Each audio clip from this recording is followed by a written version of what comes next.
moth.com। Ranjit को उस रात ये पता नहीं था कि वो एक वेबसाइट उसकी जिंदगी हमेशा के लिए तबाह कर देगी। रंजीत जो 26 साल का था, गवर्नमेंट के साइबर सेल में काम करता था और वो ग्रीवियंस रिड्रेसल डिपार्टमेंट का सबसे होनहार एम्प्लॉय था। हर रात की तरह वो उस रात भी बैठा हुआ लोगों की कंप्लेंट्स चेक कर रहा था, जब एकदम से एक के बाद एक देश के अलग अलग हिस्सों से उसके सिस्टम पर कंप्लेंट्स आने लगी। जब उसने कंप्लेंट्स खोल के देखी तो सारी की सारी कंप्लेंट्स एक साइट को लेकर थीं, जिसका नाम था moth.com। और सारी कंप्लेंट्स में यही लिखा था कि इस साइट ने हमें काफी नुकसान पहुंचाया है। रंजीत ऐसी स्पैम साइट्स और कंप्लेंट्स का आदी था, तो उसने उसे इग्नोर कर सीरियस कंप्लेंट्स पर फोकस करना शुरू कर दिया। वो अपना काम करता गया और कुछ दिनों में उस साइट को लेकर कंप्लेंट्स भी आना बंद हो गईं। लेकिन फिर एक रात कुछ ऐसा हुआ जिसने रंजीत की जिंदगी बदल दी। उस दिन उसे काम खत्म करते करते रात के 11 बज गए थे। वो जैसे ही अपना सिस्टम बंद करने वाला था कि तभी फिर से बहुत सारे मेल्स एकदम से आने लगे, जिनमें उसी वेबसाइट के बारे में लिखा था। रंजीत ने परेशान होकर उस वेबसाइट moth.com को इंस्पेक्ट करना शुरू कर दिया। moth.com खोलते ही एक सफेद कलर के वेब पेज ने उसके कंप्यूटर की पूरी स्क्रीन को घेर लिया। रंजीत ने देखा कि उस सफेद वेब पेज पर एक टाइमर था, जिस पर 2 दिन बाद की एक डेट लिखी हुई थी और जिसके नीचे लिखा था आपकी मौत का दिन।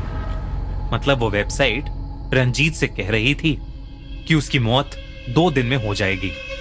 रंजीत को लगा कि ये किसी कॉलेज के बच्चे की शरारत है और उसने उस वेबसाइट को हमेशा के लिए बंद कर दिया। और फिर वो अपना कंप्यूटर स्विच ऑफ करके अपने घर के लिए निकल गया।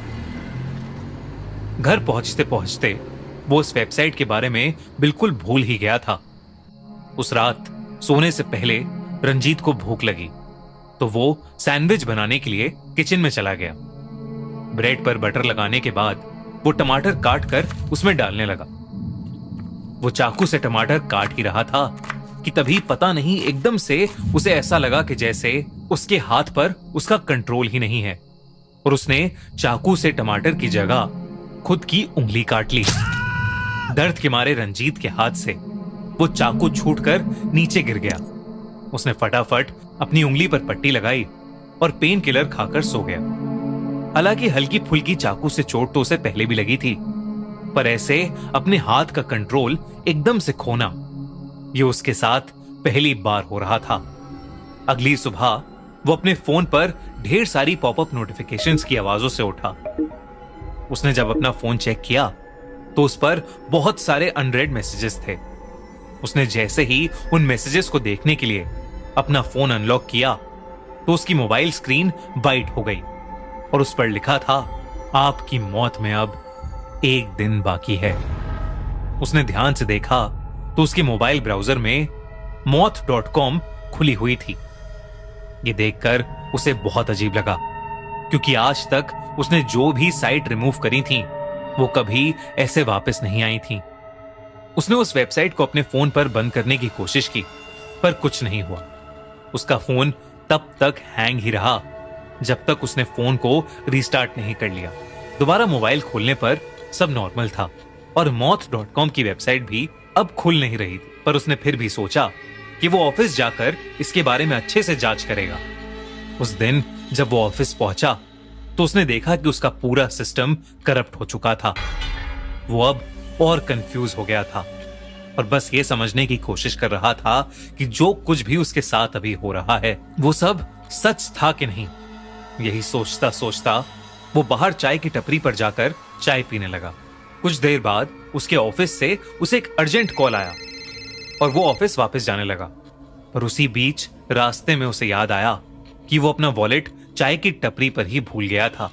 वो उस चाय की टपरी से अपना वॉलेट लेने वापस ही जा रहा था कि तभी उसके फोन पर एक और नोटिफिकेशन आई। उसने अपना फोन खोला तो देखा कि उसे एक और मैसेज आया था जिसमें moth.com का लिंक था। ये देखकर वो इतना गुस्सा हुआ कि उसने अपने फोन को जमीन पर दे मारा। तभी उसके सर के ऊपर लगा एलईडी बिलबोर्ड काले से सफेद हो गया और उस पर लिखा आया, आपकी मौत में बस अब कुछ घंटे बाकी हैं। इससे पहले रंजीत कुछ कर पाता, वो बिलबोर्ड अचानक से उसी के ऊपर गिर गया। रंजीत की आंखें खुली तो वो अस्पताल में था और उसके पूरे शरीर पर पट्टियां लगी थीं। सुबह का वक्त था, मतलब पिछला दिन बीत चुका था और अब दूसरा दिन शुरू हो गया था। रंजीत के होश में आते ही उसकी पत्नी वीना उठकर डॉक्टर को बुलाने के लिए भागी। तभी रंजीत ने वीना के पीछे पड़ी हार्ट रेट मेजर करने वाली मशीन की ओर देखा तो वो एकदम से बंद पड़ गई, लेकिन फिर वो वापस ऑन हुई और उस पर भी एक वाइट स्क्रीन थी जिस पर वही टाइमर था और जिस पर अब लिखा था, आपकी मौत का दिन आ गया है। रंजीत ने जोर से चिल्लाने की कोशिश की पर उसकी हालत के कारण उसके मुंह से आवाज ही नहीं निकली। उसके देखते देखते ही आसमान जो एकदम शांत था बहुत जोरों से बरसने लगा और तेज आंधी चलने लगी। वो आंधी इतनी तेज हो गई कि खिड़की के बाहर के पेड़ की एक बहुत मोटी डाल टूटकर खिड़की तोड़ते हुए अंदर आई और सीधा रंजीत के शरीर के अंदर घुस गई, जिसकी वजह से उसकी वहीं मौत हो गई। खिड़की टूटने के शोर से वीना और बाकी डॉक्टर्स जब वहां आए तो रंजीत की लाश उस हालत में देखकर सबके पसीने छूट गए। तभी वीना के फोन पर एक के बाद एक नोटिफिकेशंस आने लगी। वीना, जो उस वक्त सदमे में थी, उसने उन मैसेजेस को इग्नोर कर दिया। रंजीत के अंतिम संस्कार के बाद एक दिन वो बैठी रंजीत का मोबाइल देख रही थी तो उसने देखा कि रंजीत के फोन में उस दिन के बहुत से मैसेजेस पड़े हैं और सभी मैसेजेस में एक ही वेबसाइट का लिंक था, मौत.com। वही वेबसाइट जिसे रंजीत कभी बंद नहीं कर सका। लेकिन कुछ टाइम के बाद वो वेबसाइट हमेशा के लिए बंद हो गई। पर क्या था उस वेबसाइट में और कौन उस वेबसाइट को चला रहा था, ये कभी किसी को पता नहीं लग पाया। क्या आप उस वेबसाइट को कभी खोलना पसंद करेंगे? डिस्क्रिप्शन में दी गई हमारी इंस्टाग्राम पेज की लिंक पर जाकर आप अपने थॉट शेयर कीजिए। यूज #मौत.com।